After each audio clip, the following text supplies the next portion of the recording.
The next session of the day is a fireside chat on the topic Wealth Tech Beyond Personalization and Products. I'd like to invite Mr. Sundar Kannan, Head of Pershing X Technology India, BNY Mellon, and Mr. Prabal Khanna, Co-founder and COO, Finzol. So first of all, thank you so much, Sundar, for taking the time out and talking about, I think, what is a very underpenetrated and sort of unexplored or underexplored sector, which is wealth tech. Right? I mean, we are in a country where people get to know about income tax once they start earning income, right? And wealth is even more sort of grey in that sense, because wealth management only comes when you have wealth, right? And that comes after some years of service and where you're focusing on your core job, and even though you have money, you don't have the right skills to manage it, right? And in fact, taking a personal example, right? I came back to Bangalore back in 2013, right? Me and my wife, we both were earning, and the first thing that we did was we spent a lot of money going to nice restaurants. 3 months we were both earning, and we thought that we'll save a lot, and what we saved was zilch. So just like a typical middle class Indian family, we went and booked a complete apartment, right? We said that, okay, this apartment is booked, we'll pay the EMIs, and we'll be sort of saving like that and creating wealth like that, right? And that's the typical go-to place, right? But wealth management is much more than that, right? And what we did probably was lack of knowledge, and that is what came out. But I would want to understand a bit more about, before we go to wealth tech, right? It's important for us to understand a little bit about what exactly is wealth management, who are the target audience, right?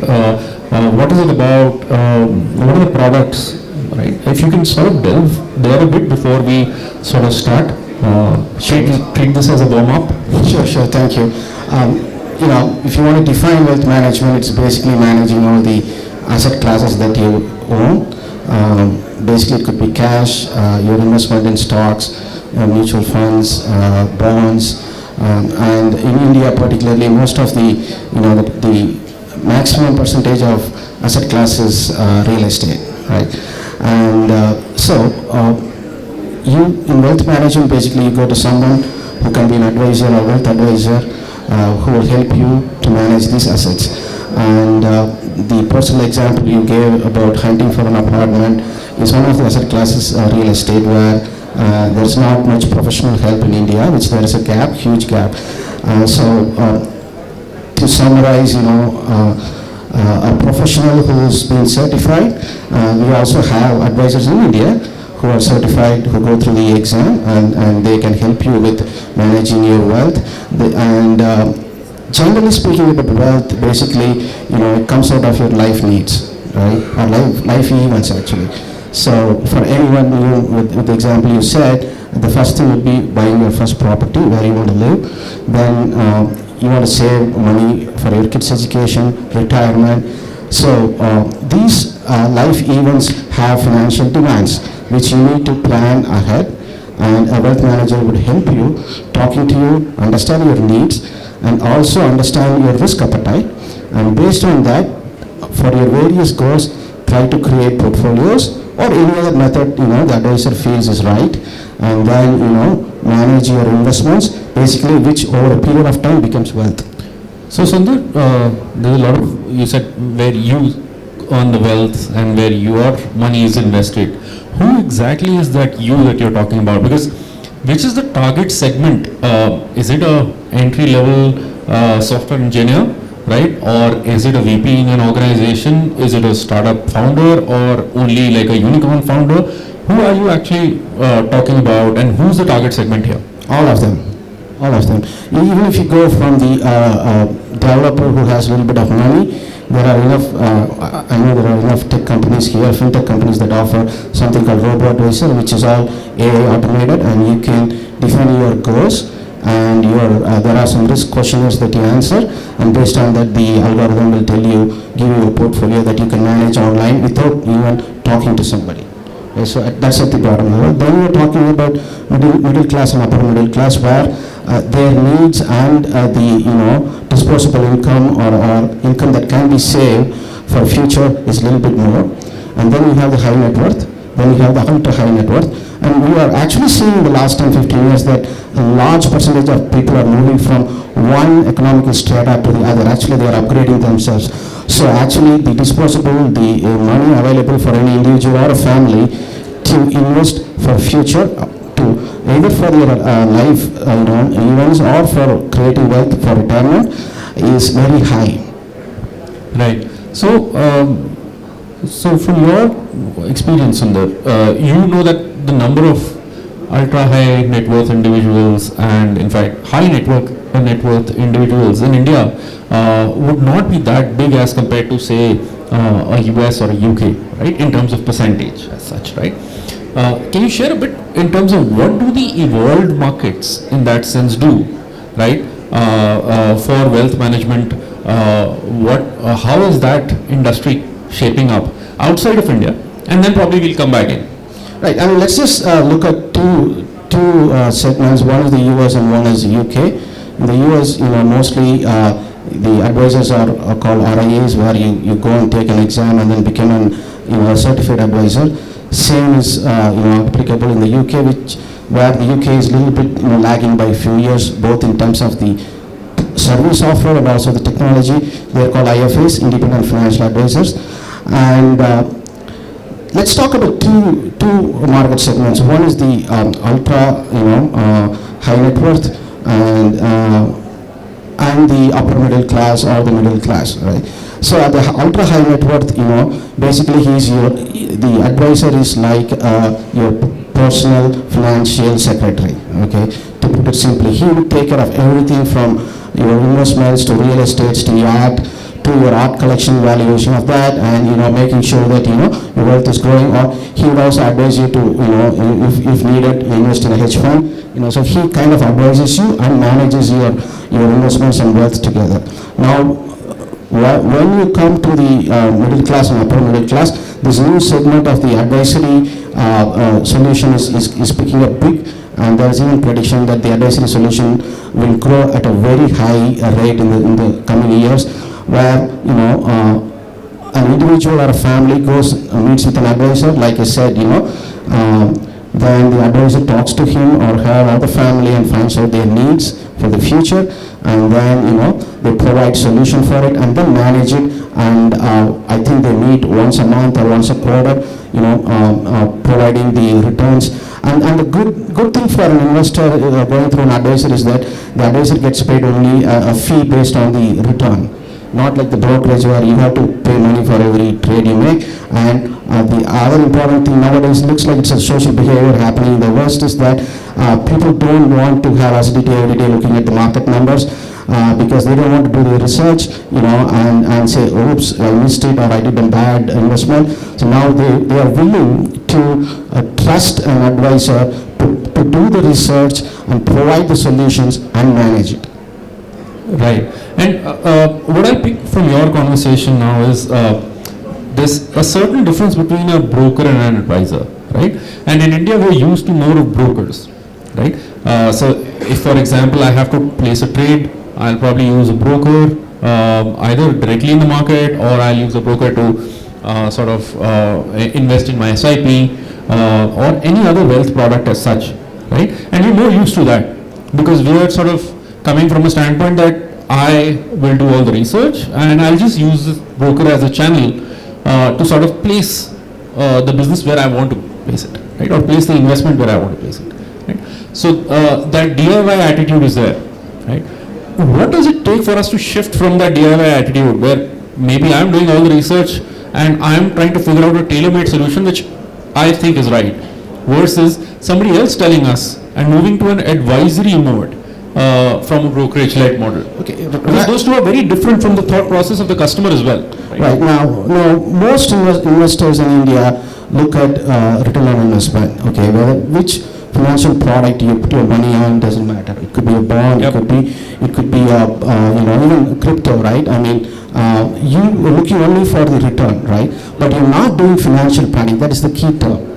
an individual doesn't have the right expertise to create a financial plan for his life needs and his wealth creation requirements, right? So that is where you need an advisor. For example, if you have a son or a daughter, how are you going to plan for the education? And most of the Indian parents now have the dream or the desire to send their kids to US, UK, or even a great university in India. It costs a lot these days. So again, what are you going to do? You're going to do your research on, again, bonds, mutual funds, and try to figure it out. You can be smart, but if you have someone who's a SME in that area, who's been, that's his bread and butter, and he's been doing it for years, why don't you trust with him? Okay, so that is the shift. It's more of a psychology, behavioral shift than anything else, and I think it will happen. Like, for example, I use an advisor in India, and my son, who graduated from college right now, I also told him, and he's also starting an advisory account in India. So that way, you trust with someone who is professional and trained in investment management. Right. And do they have some tailor-made products or some specific products which can come in, which probably people like us would not know about? Are there specialized products that come through? And probably not in India if we have not evolved to that level, but are there specialized products for wealth management outside of India? Yes, actually, like I said, to begin with, financial planning is a key process step, and there are enough companies in the US that provide financial planning tools. Now, that is not available in India, but that is the starting point, right? Once an advisor knows your needs and your risk, he needs to plan for it. Now, coming to other products, I think the PMS portfolio management system is recently in the last few years picked up momentum in India, which is a very important tool for an advisor to go and invest. But the catch is that in India you need minimum 50 lakhs to start a PMS, so not everyone can do it. So basically what an advisor does is either he creates or buys portfolios from money managers or successful portfolio managers, and he's got in his kitty a lot of portfolios, and then he matches your risk appetite with a particular portfolio and the goal, and then he manages it. So that is the second tool. And in the US you have more advanced, better tools which are required. And for example, moving from one portfolio to the other portfolio, there's something called tax transition. You want to make sure that there is a minimum amount of tax. Sundar, when you say that moving from one portfolio to another, can you just explain a bit? Because it comes naturally to you, but not to all of us. Okay, for example, let's say you plan to buy a second house to rent it out, but you found a yacht that you're more interested, you're passionate about it, and then you want to do sailing, then this thing. So let's say you started with a portfolio to buy an apartment for the last 5 years, but your focus has changed, so you have extra money, then you want to put that in a retirement or for some other life purpose, then you basically move out of the portfolio into a new portfolio. Got your point. So now coming back to the questions that might be running in the audience mind in terms of, can you talk about now you told about what is a gap in the market, right? What is there outside of India and what we can build. Probably also we can tailor it to some extent as well, right? What are the products that you think and what suggestions do you have for the founders in India, right? Who might think of building in wealth tech, right? And how to go about it, right? In the current scheme of things that are there in India. I think the one area that is not being properly given focus is the real estate area, where we don't have professional research, information, analytics, and advice and services in the real estate. There are, I don't want to drop names, but there are brilliant companies in the US which do that, and that is a huge space that is in India that is not explored. The reason given is that it's more unorganized, but in the last 10 years we have seen many industries move from unorganized to organized, so somebody has to build the cat. It will definitely happen, and basically we need more advisors, certified advisors, and an approach at various levels of the market segment, whether high net worth or for middle class, to develop integrated products including financial planning, portfolio management, tax savings. All these things put together create a tech platform, and then go to the market. Right, and I think even simple things like in terms of education also sometimes help, right? Like it came very late to us as a family, right? To me and my wife, in that sense that we did not understand the difference of investing money in a car versus an apartment. One is a liability and another is an asset, right? Depreciating asset. A depreciating asset and another is an appreciating asset, right? So we used to fancy a lot of cars and we sort of bought one, right? And at that point of time probably we overreached, and in the apartment maybe we underreached, right? While we should run the other way around, right? So even those things I think are very, very small, subtle things which somehow nobody's taught at school, and it brings in a lot of discipline and a lot of difference in the thought process in terms of how we approach things, right? I think from that standpoint, do you think that there are things that can be built in India for the world, right? Because in most of our cases what will happen is, say for example, if there's a founder in the room who would want to create something in wealth tech, right? And now creating the market in India, creating that wealth tech market in India, bringing it to people, educating them, that is one part of the problem, right?